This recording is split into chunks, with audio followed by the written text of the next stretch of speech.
Los montes universales son el límite entre Cuenca, que vimos en el vídeo anterior, y Teruel.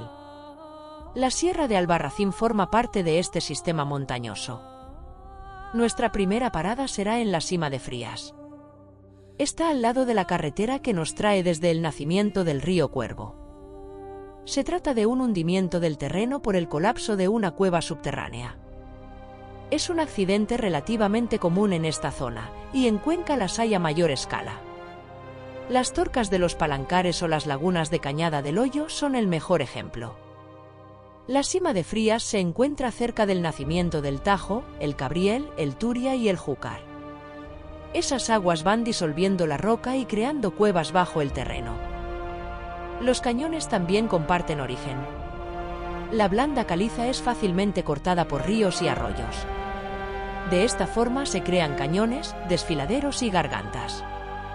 En Calomarde, origen de muchas rutas de senderismo, podemos visitar el Cañón de los Arcos. Es un lugar encantador que se va estrechando, siguiendo el curso del río de la Fuente del Berro. En las paredes del cañón hay buitreras. Con un poco de suerte veréis a estas majestuosas aves surcando los cielos. Seguimos camino. Y tras pasar el Moricacho y la presa de los Ahogados, el camino se ve rodeado por dos altas paredes calizas. Un poco más adelante, en una curva del camino, tendremos una bifurcación. Si queréis visitar las famosas pasarelas de Calomarde tenéis que ir por la izquierda, siguiendo el río. Más adelante llegaréis a los tramos más bonitos, donde el río pasa por una estrecha garganta. Por desgracia perdí los vídeos de esa parte. Os recomiendo la visita y también la ruta circular, volviendo por el puente de Toba. Llevad preparada la ruta, porque aquí no hay cobertura. Al terminar, en Calomarde también hay una cascada que merece la pena visitar. Ninguna ruta por los montes universales está completa sin visitar Albarracín. Para muchos, es el pueblo más bonito de España, y estoy de acuerdo. Lo primero que llama la atención son su catedral y sus imponentes murallas. Parecen enormes para un pueblo en mitad de la montaña. Al descubrir que fue capital de un reino se entiende mejor. El califato de Córdoba colapsó en el siglo XI. Los Banú Racín eran señores de estas tierras y lograron su independencia durante casi un siglo. Más adelante pasaría, por cesión, a manos del navarro Pedro Ruiz de Azagra. Fundó un señorío independiente que duraría algo más de un siglo, hasta que pasó definitivamente a Aragón.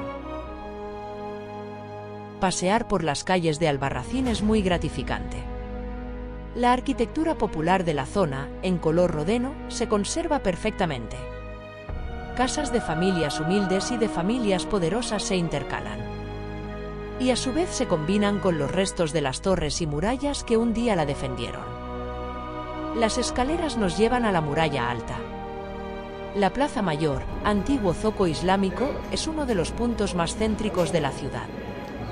Aunque parezca mentira, un día fue la puerta de la Medina musulmana.